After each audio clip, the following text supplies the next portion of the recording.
ভাইরে ভাই, আমাদের আলমডাঙ্গা উপজেলার মধ্যেও যে এত সুন্দর রেস্টুরেন্ট আছে আমরা জানতাম না, যদি এই রেস্টুরেন্টে আমরা না যেতাম। তাই আপনাদেরকেও রেস্টুরেন্টের ভিডিওগুলো দেখাই। দেখেন রেস্টুরেন্টটা অনেক অনেক সুন্দর, দেখতেই পারছেন। রেস্টুরেন্টের লুকটা অসাধারণ অসাধারণ, যা বলার মতন নাই। লাইটিংগুলো ছিল অসাধারণ এবং তাদের ডিয়ালগুলা দেখেন কি সুন্দরভাবে সাজিয়েছে। এই রেস্টুরেন্টটা যাওয়ার পরে কিন্তু আমার রেস্টুরেন্টটা দেখে অনেকটাই পছন্দ হয়েছে, যা বলার মতন নাই। ফাইনালি তাদের লুকটা দেখেন, তাদের লুকটা ছিল অসাম। ঢুকেই পাবেন এমন সুন্দর সুন্দর সাজানো ডিয়াল, দেখতেই পাচ্ছেন। তারা কিন্তু অনেক সুন্দর করে রেস্টুরেন্টটা সাজাইছে। যাই হোক, রেস্টুরেন্টটা ছিল অনেক অনেক পরিষ্কার। এখানে আপনি আপনার ফ্যামিলি সহকারে আসতে পারবেন এবং যা ইচ্ছা তাই খেতে পারবেন আপনাদের সাধ্যমতো। আপনারা ভাবতে পারবেন না যে আমাদের আলমডাঙ্গায় এত সুন্দর একটি রেস্টুরেন্ট আছে আপনারা যদি না আসেন।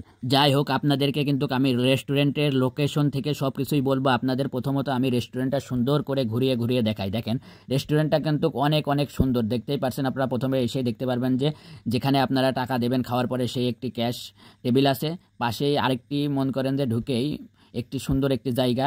এবং দেখতেই পাচ্ছেন আমাদের সাথে ছিল বড় ভাই সবুজ এবং বড় ভাই ইমন, আর সাথে ছিল মিলন ভাই, যে ক্রিকেট প্লেয়ার, আলমডাঙ্গার একটি লিজেন্ড ক্রিকেট প্লেয়ার, তাকে সবাই চেনে অলরেডি। আর আমাদের সাথে ছিল জামজামি ইউনিয়নের 8 নম্বর ওয়ার্ডের মেম্বার রাশেদুজ্জামান রাজীব, তাকে কিন্তু সবাই চেনেন। এখানে পরিচয় দেওয়ার মতন কিছুই নেই। আপনারা যারা আলমডাঙ্গার ভিতরে আছেন তারা মোটামুটি তাদেরকে সবাই চেনেন।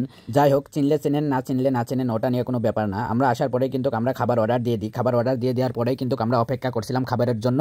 আর রেস্টুরেন্টে আসলেই কিন্তু প্রথমেই আপনারা খাবার কখনোই অন্য হোটেলের মতন সাথে সাথে পেয়ে যাবেন না। এখানে আপনি যা খাবেন তাদেরকে অর্ডার দেবেন এবং তারা কিন্তু আপনার কাছ থেকে আধা ঘন্টা বা 40 মিনিট সময় নিয়ে আপনাদের সেইগুলা কিন্তু রেডি করে দেবে। যাই হোক, আপনারা অনেকেই বলতে পারেন ভাই আপনি তো অনেক বক বক বললেন, অনেক কথা বললেন, এখন বলেন লোকেশনটা কোথায়। লোকেশনটা অবশ্যই বলবো, আগে আপনাদের রেস্টুরেন্টের নামটি বলে নিন। রেস্টুরেন্টের নাম 71 রেস্টুরেন্ট অ্যান্ড পার্টি সেন্টার। এটা হলো আমাদের আলমডাঙ্গার স্বাধীনতা স্তম্ভর পাশেই আর কি। আপনারা এক কথায় বলতে পারেন আমাদের আলমডাঙ্গা থানা থেকে একটু এসেই দেখবেন একটি মোড়ের পাশে ডান। লোকেশনটা আর একটু সহজভাবে বলতে গেলে আপনারা যদি আলমডাঙ্গা রেল স্টেশন থেকে আপনারা সোজা এসেই দেখবেন স্বাধীনতা স্তম্ভ, তার বাম পাশে দেখতে পারবেন যে এই 71 রেস্টুরেন্ট অ্যান্ড পার্টি সেন্টার।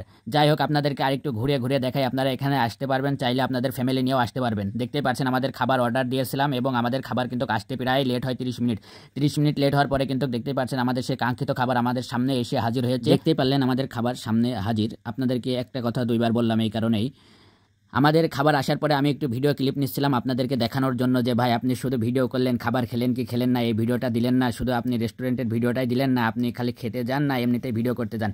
আমরা খেতেও যাই এবং ভিডিও করতে যাই। দেখতেই পাচ্ছেন কথা বলতে বলতে আমাদের খাওয়াও শেষ। খাওয়া শেষ বলতে গেলে শুধু আমারই আগে আগে খাওয়া শেষ, সবার পেছে বসে সবার আগে খাওয়া হলো। এটাই আমার খাওয়ার অভ্যাস আর কি। আমি খেতে বসলে আর কি আস্তে আস্তে খাই না, আমি যতটুকু খাই ততটুকু তাড়াহুড়া করে খেয়ে আমি শেষ করে ফেলি এবং আপনাদেরকে আবার ওরা ঘুরে ঘুরে রেস্টুরেন্টটা দেখানোর চেষ্টা করে। যাই হোক, খাওয়া দাওয়া শেষ, অনেক রাত হলো, এখন আমাদের বাসা যেতে হবে। আপনারা সবাই ভালো থাকবেন, সুস্থ থাকবেন এবং আমাদের জন্য দোয়া করবেন। আল্লাহ হাফেজ। ভিডিওটা ভালো লাগলে শেয়ার করে দেবেন সবাই।